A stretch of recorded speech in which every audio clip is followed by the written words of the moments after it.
मैं कृष्णपाल गौतम योग आयुर्वेद में आपका स्वागत करता हूं। तो दोस्तों, आज मैं एक नई जड़ी बूटी लेके फिर से हाजिर हूं। आपने ये बहुत जगह देखी होगी, खाली रोड के किनारे मिल जाती है। ये साल के 12 मास मिलती है।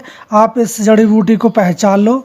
ये वनस्पति पौधे का ये बारिश के मौसम में हरी भरी हो जाती है, उग आती है और ये साल के 12 मास आपको रोड के किनारे मिल जाती है। इसको अपमार्ग या चिट्टा भी कहते हैं। आप इसको चीफ फ्लावर के नाम से भी जानते हैं। तो आप इसके पहचान कर लो। ये दो प्रकार की होती है। एक तो लाल प्रकार की होती है, इसमें लाल इसकी जो बालियां हैं ऊपर से जो फुलची से निकली हैं उसमें लाल लाल रंग के धब्बे होते हैं, पत्ते भी थोड़े लाल रंग के होते हैं। और एक जो है इसमें सफ़ेद प्रकार की होती है, जो सफ़ेद या श्वेत भी कहते हैं। तो इसको अपमार्ग चिट्टा, चल्लागढ़ या ओंगा चिंगारी या लटजीरा के नाम से जानते हैं। तो ये आपको रोड के किनारे बहुत ही मिल जाती है, मगर हम इसके औषधीय गुण नहीं जानते। इसके औषधीय गुण बहुत ही चमत्कारी अद्भुत हैं।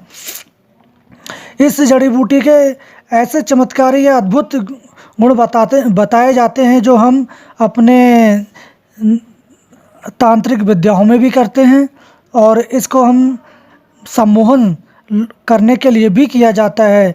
मगर ये जो जड़ी बूटी है ज़्यादातर हमें जो शारीरिक बीमारियां हैं उनके लिए काफ़ी करी जाती है। दोस्तों, ये जो पौधा है भारतवर्ष में प्रायः सभी प्रांतों में मिल जाता है आपको, और गाँवों में ज़्यादातर मिलता है। ये बारिश की ऋतु में विशेषकर पाया जाता है, परंतु कहीं कहीं ये बारिश के पर्याप्त भी मिलता है। बारिश में पहली फुहारें जब ज़मीन पे पड़ती हैं तो ये अपने आप उगाता है, और शीत ऋतु में फल और फूलता है, और ये गर्मियों के मौसम में ये पक जाता है और इसके फल भी सूख जाते हैं। इसके जो पुष्प हैं वो हरी गुलाबी कलियों से युक्त तथा बीज चावल की तरह दिखने वाले होते हैं। तो आप कुछ इसकी पहचान कर लो। और जो इसका जो पौधा है तो इस पौधे का हम पंचांग प्रयोग में कर सकते हो। फूल, पत्ती, तना, जड़ इसकी आप प्रयोग में ला सकते हो संपूर्णतः। तो आज हम इस अपमार्ग या चिट्टा के बारे में आपको विस्तृत पूर्व जानकारी बताएंगे कि हम इस चिट्टा और इस जड़ी बूटी को हम किस प्रकार यूज़ कर सकते हैं और कौन कौन सी बीमारियों में हम इसका उपयोग करके हम उसे ठीक कर सकते हैं। तो दोस्तों, अभी तक आपने हमारा अगर यूट्यूब चैनल सब्सक्राइब नहीं किया है तो आप इसको सब्सक्राइब कर लो और बेल आइकन को क्लिक कर लो, ताकि आने वाली जो भी जानकारी मैं यहाँ से भेजूँ आपको सबसे पहले मिल सके। अपमार्ग की जो राख है, अपमार्ग की राख में पोटेशियम की बहुत अधिक मात्रा पाई जाती है। तो दोस्तों, हम अगर इसके गुण की धर्म गुणों की बात करें तो इस धर्म गुणों में ये वात और कफ शामक है, ये कफ और पित्त संशोधक है, ये सोथहार है, ये दर्द को ख़त्म करने वाला और कहीं लेखन काटन का काम करने वाला होता है, और जो वर्ण है उनको भी शोधित करता है, और रेचन भी है। रेचन दीपन पाचन और पित्त क्षार कृमि हरण और हृदय रक्त शोधक रक्तवर्धक और सोथहार और मूत्र और अश्मरी हर पथरी को निकालने वाला, ये स्वेद जलन और कुष्ठ कंडुआ रोग को ख़त्म करने वाला होता है। तो हम इसके बात करें, हम इस अपमार्ग को किस प्रकार यूज़ कर सकते हैं। अगर इसके बीजों का चूर्ण हम सूंघने मात्र से हमारे जो शरीर में कफ जमा था वो निकल जाता है। जो हमारा आदत से का दर्द था उसमें तुरंत ही आराम पड़ जाता है। और इसके चूर्ण से सूंघने से हमारे जो मस्तिष्क के अंदर जमा हुआ कफ है वो पतला होकर नाक से जरिए निकल भी जाता है, और इसके जो पैदा होने वाले कीटाणु हैं वो भी झड़ जाते हैं या निकल जाते हैं कीटाणु। दोस्तों, अगर आपको दंतशूल है, दांत में दर्द है, पीड़ा है, तो आप इस चिट्टा के 2 से 3 पत्तों का स्वारस आप रुई में रखकर फोया बनाकर दांतों के में लगा लेते हैं तो आपके दांतों में बहुत आराम मिलता है। और जो आपके दांतों में घुआसा खोखले हो जाते हैं डांडे, तो उसमें आप इसको भरते हैं तो आपके पुरानी से पुरानी जो गुहा है या जो गड्ढा है वो भर जाता है। दोस्तों, अगर आपके कान में कोई सी समस्या है, दर्द है या किसी प्रकार का मैल या पीप निकल रहा है, तो आप इस अपमार्ग को साफ कर ले और इस जड़ को, और इसमें से थोड़ा सा रस निकाल ले कूट के, और उस रस को तिल के तेल में पकाकर थोड़ा सा आप रख लें छान के, और इस तेल को 2 से 3 बूंदे गर्म करके अगर कान में आप डालते हो तो आपका कान का बहरापन और जो कर्ण में से जो पीप निकल रहा था वो भी निकलना बंद हो जाता है। आपको अगर आँखों में फुली है तो आप इस अपमार्ग की मूल को 2 ग्राम चूर्ण बनाकर 2 चम्मच शहद के साथ अगर 2 बूंदे आँखों में डाल लेते हैं तो बहुत ही लाभ होता है। दोस्तों, अगर श्वास और कफ की समस्या है तो आप इस अपमार्ग की क्षार बना लें। तो आप इस अपमार्ग की क्षार करीब आधे ग्राम लगभग की मात्रा में शहद के साथ चाटते हैं तो आपकी जो श्वास है, कफ है, दमा है, या जो आपके वक्ष छाती में जो कफ भर गया था उसको निकाल देता है और आपकी खांसी भी चली जाती है। इसमें बहुत ही ये रामबाण सिद्ध होता है। दोस्तों, अगर आपको अर्श है, बवासीर है, तो इसके बीजों को आप पीसकर उसका चूर्ण 3 ग्राम की मात्रा में सवेरे और शाम चावलों के धूमन के साथ आप ले लेते हैं तो आपके जो खूनी और बवासीर है उसमें खून आना बंद हो जाता है। दोस्तों, अगर आपके पेट में दर्द हो रहा है तो अपमार्ग का पंचांग आप 20 ग्राम लेकर 400 ग्राम पानी में पकाएं और 1/4 जब रह जाए तो उसमें से 500 मिलीग्राम नौसादर चूर्ण और 1 ग्राम काली मिर्च का चूर्ण मिलाकर दिन में 3 बार सेवन करने से आपका जो पेट का दर्द है वो दूर हो जाता है।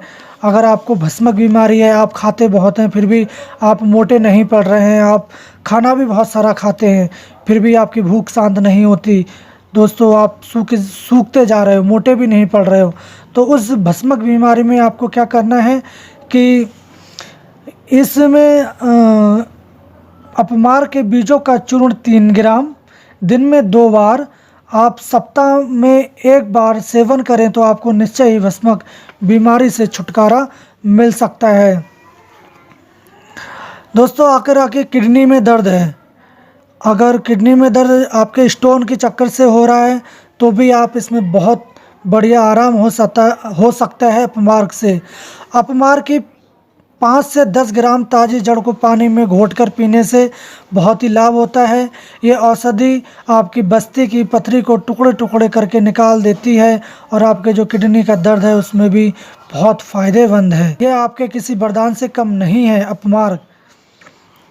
अगर आपके योनि शूल है तो आप इस जड़ को पीसकर इसका रस निकाल लें और रुई में भिगोकर योनि में रख देते हैं तो जो आपके योनि में दर्द था या आपकी मासिक धर्म जो रुकावट थी वो मिट जाती है।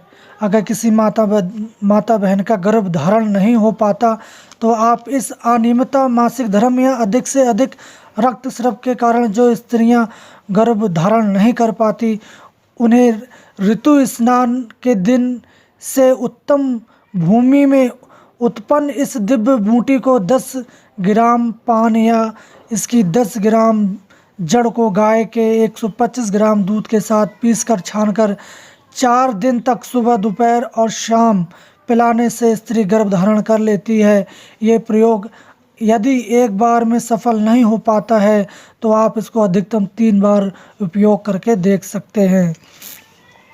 अगर किसी माता बहन को रक्त पिदर या श्वेत पिदर की समस्या है तो आप अपमार्ग के ताज़े पत्तों को लगभग 10 ग्राम ले लें, हरी दूब 5 ग्राम ले लें, दोनों को पीस लें, 60 ग्राम जल में मिलाकर छान लें तथा गाय के दूध में 20 ग्राम या इच्छा अनुसार आप मिश्री मिलाकर प्रातःकाल आप 7 दिन पी लेते हैं तो आपको बहुत ही अत्यंत लाभ होता है। ये प्रयोग रोग ठीक होने तक नियमित प्रयोग करें, निश्चय रूप से आपको रक्त पिदर और श्वेत पिदर की समस्याएं दूर होती हैं। यदि आपके गर्भाशय में गांठ की वजह से रक्तस्राव होता है तो भी ये आपकी गांठ को घोल देता है। दोस्तों, अगर आपका सुखपूर्वक अगर प्रसव होना है तो आपको पाठा, कलियारी, अंडूसा, अपमार्ग इनमें से किसी एक औषधि की जड़ को नाभि पर बांधने से आपको या लेप करने से जो आपका प्रसव है वो सुरपूर्व हो जाता है। और जो प्रसव की जो पीड़ा है प्रारंभ होने से पहले आप इस अपमार्ग की जड़ को एक धागे में बांधकर कमर से बांध देते हैं तो आपका प्रसव सुखपूर्वक हो जाता है। परंतु प्रसव होने के ही तुरंत बाद इसको खोल देना चाहिए। अगर आपको कहीं ततैया की, बिच्छू या अन्य जहरीले कीट काट लेते हैं तो आप इस अपमार के स्वारस को लगा दें तो आपका जहर तुरंत उतर जाता है। अगर काटे हुए स्थान पर आप बाद में 8 से 10 पत्तों का पीसकर लोधी या चटनी बनाकर बांध देते हैं तो आपका दूषित व्रण भी ठीक हो जाता है। अगर आपके कहीं खुजली है, कंडुआ रोग है, तो आप इस अपमार के क्वाथ को स्नान करने से आपकी कंडुआ रोग भी दूर हो जाता है। कहीं आपके जोड़ों में दर्द है तो आप इस संधि सोत में इसके 10 से 12 पत्रों को पीस कर गर्म कर लें और बांधने से आपको लाभ होता है। संधि, जोड़ या जॉइंट पेन में आप इस फोड़ा, फुंसिया, गांठ वाली जगह पर पत्तों को पीस कर लेप करने से आपकी गांठें भी बिखर जाती हैं और इसमें बहुत ही फ़ायदा हो जाता है। दोस्तों, इसका एक और भी अनुभूत प्रयोग किया गया है कि आपके शरीर पर अगर कहीं चेचक निकल आई हैं तो इसकी साफ जड़ को पीसकर फुंसियों पर लगाने से वो शांत हो जाती हैं तुरंत। अगर आपके शरीर पर कहीं भी गांठ है, फोड़ा, फुंसी है, तो आप उसमें इन पत्तियों को पीसकर चटनी की तरह और उसमें लेप कर देती हैं। और वो गांठ बैठने वाली है तो बैठ जाती है, अगर वो पकने वाली है तो वो पका भी देती है। ये दोनों ही काम करती है, तो आप इसका उपयोग करके देख सकते हैं। इसका एक अनुभूत प्रयोग और भी है।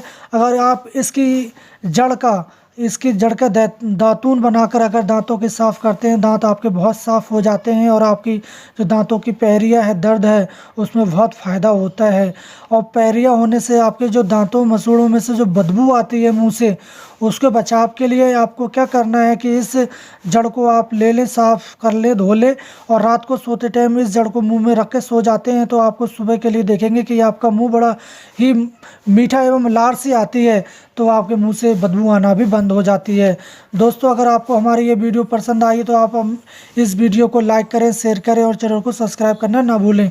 तो दोस्तों, आज की में महत्वपूर्ण जानकारी हम यहीं समाप्त करते हैं। कल हम फिर से मिलेंगे एक नई जड़ी बूटी के साथ। तब तक के लिए नमस्कार।